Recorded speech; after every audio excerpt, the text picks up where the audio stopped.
jack it up. Hurts keeps, Hurts cuts, Hurts has the first down, and Jalen Hurts might have just put it away for the Eagles. Touchdown. Tyrese Maxey and the Sixers are going to win this game. Joel, tough turnaround in the lane.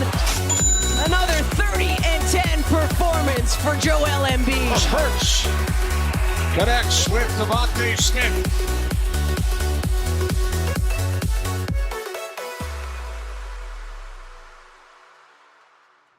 Hello and welcome back to the 2 and 5 Scoop. It's me here with Asher, and today we're gonna talk about the Sixers and the depressing end to their season. They got blown out by 26 in Game 7, 24-26, and it was a lot.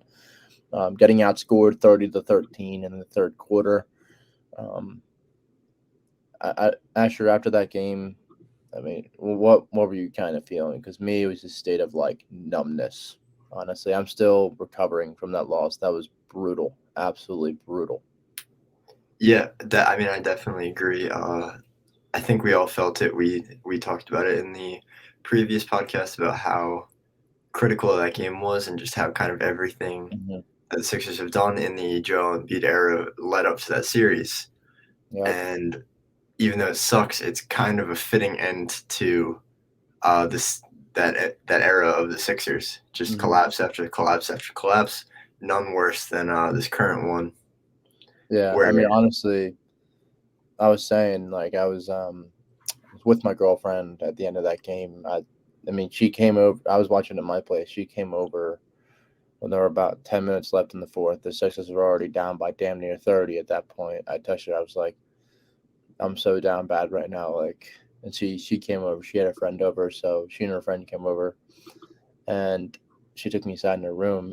In my room, and I'd like, not gonna lie, I shed a few tears, and I was like, Alex, do you realize this is like there is no next year? Like there is no next year. And I also told her, I was like, listen, I'd rather be watching that game right now, having an anxiety attack on the couch while we're down 2 with 9 minutes to go into Game 7, but no, we're down by 30. This game's already lost, which makes it so much worse. And that's exactly what I told her. And she was like, I'm sorry. It's like, that's all she had to say. But my poor girlfriend had to deal with me past couple of days with dealing with this. Because, I mean, this is the end. I mean, a lot of people have optimism that Embiid's going to stay and they're going to bring in Dame Lillard or something like that. But I'm done playing around. I'm kind of done. I'm ready to flush it all down the drain and completely reset. As depressing as it is, I just think it's time.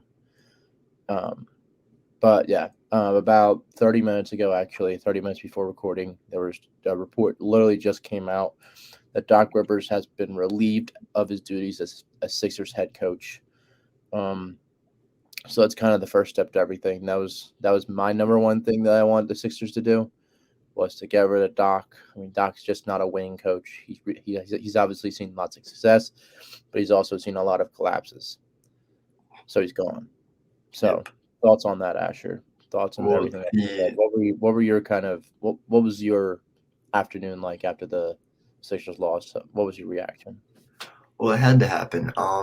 I think really one of my first thoughts was that game specifically was not Doc's fault, nor was Game 6. No. As much as I don't like Doc, and he, as stubborn as he's been in the past to kind of change rotations around and try new guys and lineups, that was not the case this series. You know, the Daniel House insertion in Game 5 was huge, and he continued to play him in Game 6 and 7, and House was one of the only guys that, you know, was really hustling and looked like he actually wanted to be on the floor at times. So props to Doc for that rotation change. And, I mean, you can't really help having 2 superstars that are afraid of the moment. That's not really Doc's fault. But, I mean, this era is over, like we said. You know, Doc had to go. This is the third team. The Suns and the Bucks already have had disappointing playoff exits and fired their coaches, Monty Williams and Mike Budenholzer, respectively. So, you know, Nick Nurse got fired this year. A lot of big-name coaches get fired just because the team has a disappointing loss. That's how the NBA goes.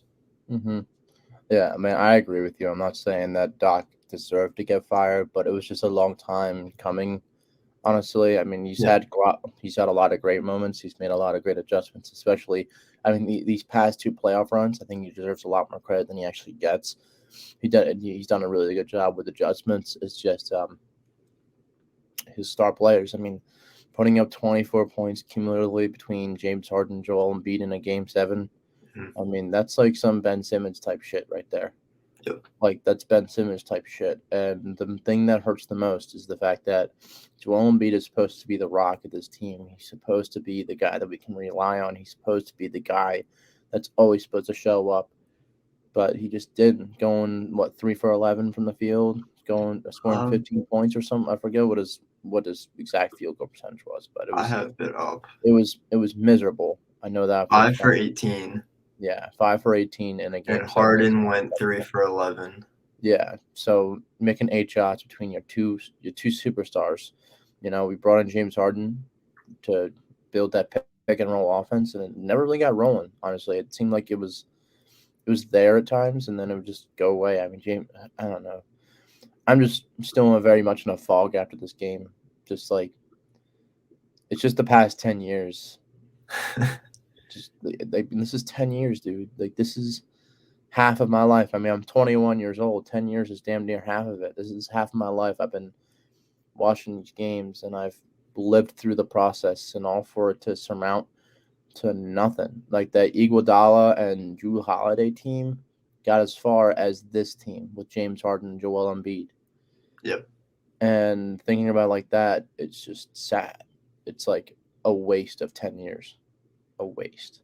Yeah, well, I mean, I think definitively after this year we can say that the process is not worth it because we've seen so many other teams. We've seen the teams like the Lakers who were really crappy during the process. We've seen the Bucks who were really crappy during the process. The Suns, the Heat who lost LeBron and then got Jimmy Butler. I mean, there have been all of those teams have made it to the finals in the time that we were doing the process. So there's much faster rebuilds possible in the NBA. If you go out and you get a guy like Jimmy Butler or Devin Booker, or you get LeBron to your team, it's that fast. You get a winner. And we can say that Joel Embiid and James Harden, who are the big fruits of the process, are not winners. Yeah. I mean, honestly, the process almost worked until they threw it all away by letting Jimmy Butler walk. And a lot of people think that we chose Tobias Harris over Jimmy Butler. Let me just clarify something. That's not what happened. The Sixers did not choose Tobias Harris over Jimmy Butler. They chose Ben Simmons over Jimmy Butler, which is 10 times worse because Ben Simmons isn't even playing basketball right now. Tobias Harris is actually putting minutes on the floor, even though he's not doing much besides grabbing rebounds and shit like that and putting up like 12 points a game. It's better than Ben Simmons. But what happened is the Sixers offered Jimmy a max. Jimmy refused to play with Ben Simmons, and Brett Brown at the time was the coach. Ben Simmons was his little baby boy. So we let Jimmy walk, and we just gave Tobias Harris the max, and that's where we are now. And I bet you things would be a lot different if we kept Jimmy Butler. I think we would have had 1, maybe even 2 championships to this point. I mean, you're seeing right now, Heat are in the Eastern Conference Finals for the 3rd time in 4 years or 2nd time in 3 years or something like that. I think it's the 3rd time in 4. Yeah, the 3rd time in 4 years. And, it's been 4 years since we've let Jimmy Butler go. And, I mean, imagine Jimmy Butler. I mean, he's having this success next to Bam Adebayo and Tyler Herro and another. There's a lot of good players on the Heat team, but imagine what it would have been at the Sixers. And it's just depressing looking back at the process, all the mistakes they made, all the bad draft picks. That's a big thing with the process too. Is you actually need to have a front office that can make good decisions when it comes to drafting. Mm-hmm. Because if you look back at all the picks, Nerlens Noel, Jahlil Okafor, Michael Carter Williams, all of these players that we tanked for, we went to the lottery for, all these lottery picks that we made. Markelle Fultz is another one. The only one that hit was Joel Embiid, and even then, Joel is sure he won his MVP, but he didn't come up in the big moment. He hasn't really come up in the big moment. The last time I remember that was maybe Game 3 against Toronto last year when he hit that game-winning shot. That's kind of where I am. So what now? Doc's gone. Harden is on his way out the door. What now? Yeah. Well, now's the game 6 and 7 was the big blow, really hurt, and now it's kind of the come down, and we get to do sort of a more fun part, which is kind of projecting trades, projecting who's going to go where, projecting who the Sixers might pick up, because there's a lot of trades to be made this offseason. I mean, Tobias Harris, James Harden, and Joel Embiid, in my opinion, pretty much all three of those guys have to go. They faltered in game 6 and 7. You can pretty much put the entire blame of both those games on those three guys. Mm-hmm. Tyrese Maxey's young. He's 22. You can't expect him to drop 35 and carry you to a win in game 7 against a great team like the Celtics. Mm-hmm. I agree with you. I think Tyrese Maxey has to be the centerpiece of the new rebuild. Yeah, I mean, at this point, I'm kind of looking into Embiid trade scenarios. The top trade destination for me is the Miami Heat. I could see Embiid getting traded to Miami. I don't know who we go for, but I imagine trading Joel to Miami for a guy like Bam Adebayo, Tyler Hero, and some of the young players on the team. I don't know their roster that well. Actually, you probably know more than me. But Heat are definitely a top option for a long while. I've had this weird feeling that he would end up on the Hawks. Again, I don't know who we would go with, who we would go for in a package for Embiid, but I think we sell high on Embiid right now. I think it's time to part ways.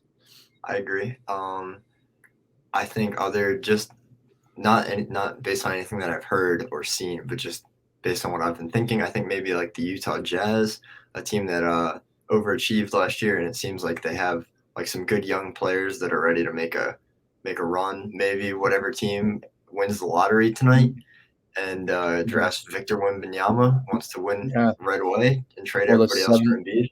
7'4". I mean, I would trade Embiid for that rookie, a 7'4". Well, not that we'd be trading for him, but no, I'm joking. Yeah.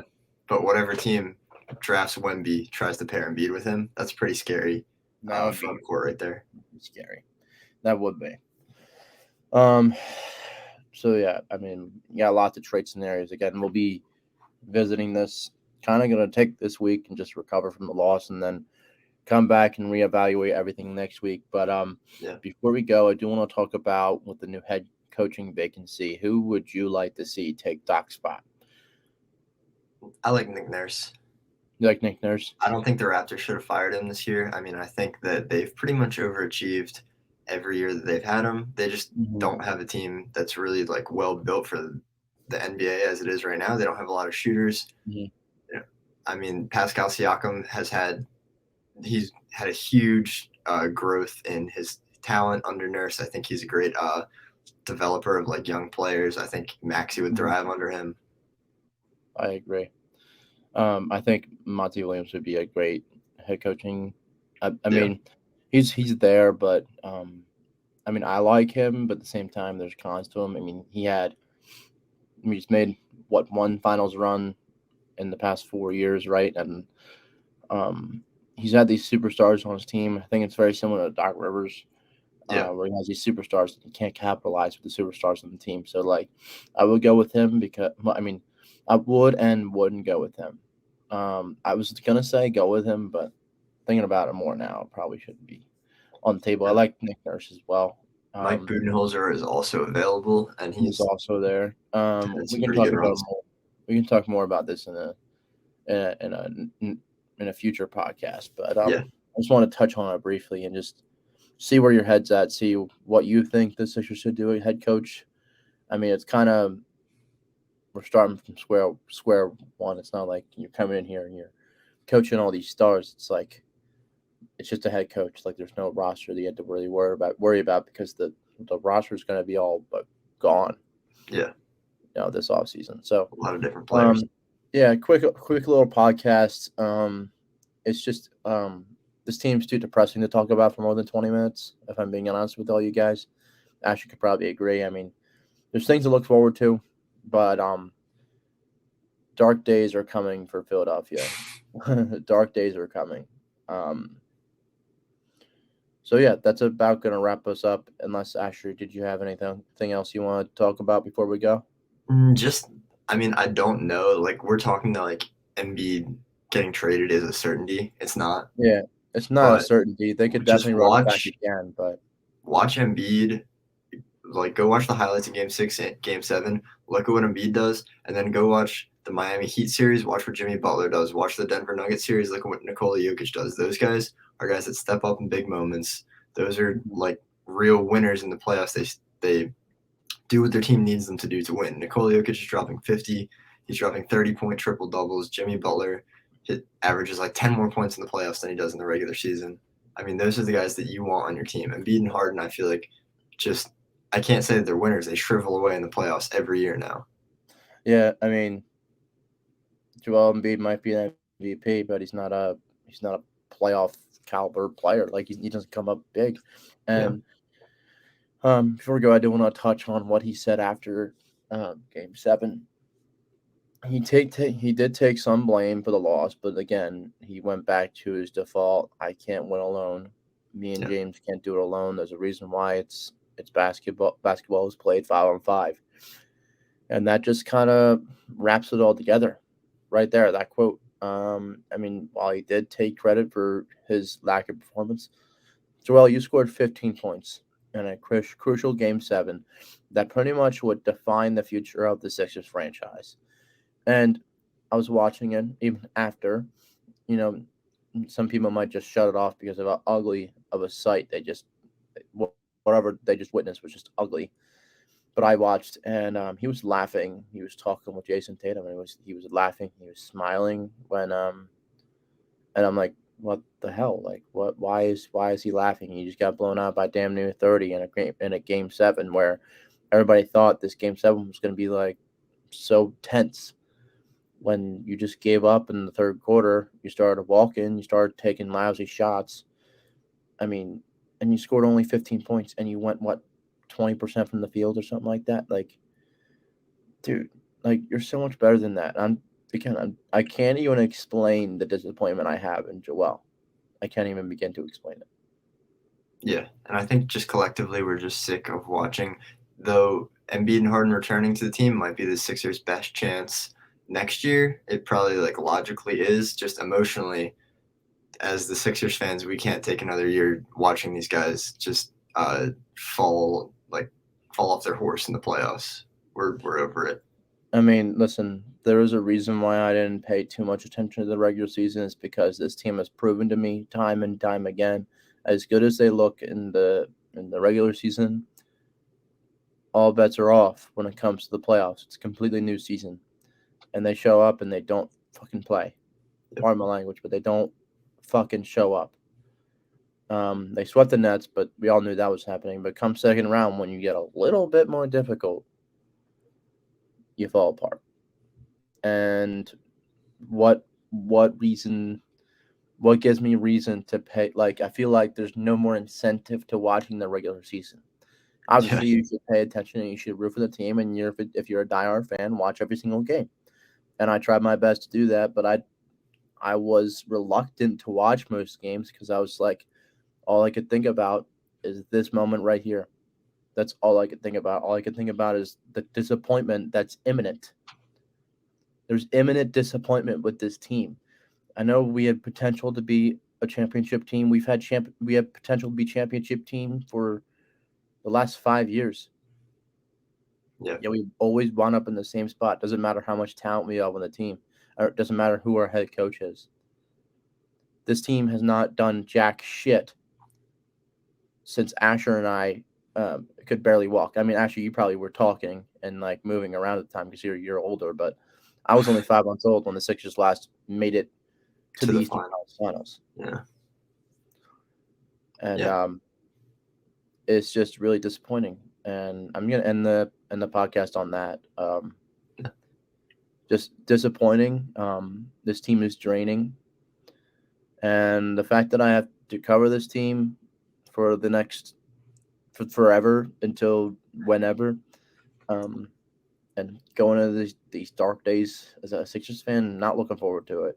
Not gonna lie, but maybe they can turn it around. Maybe we can hire Howie Roseman or something.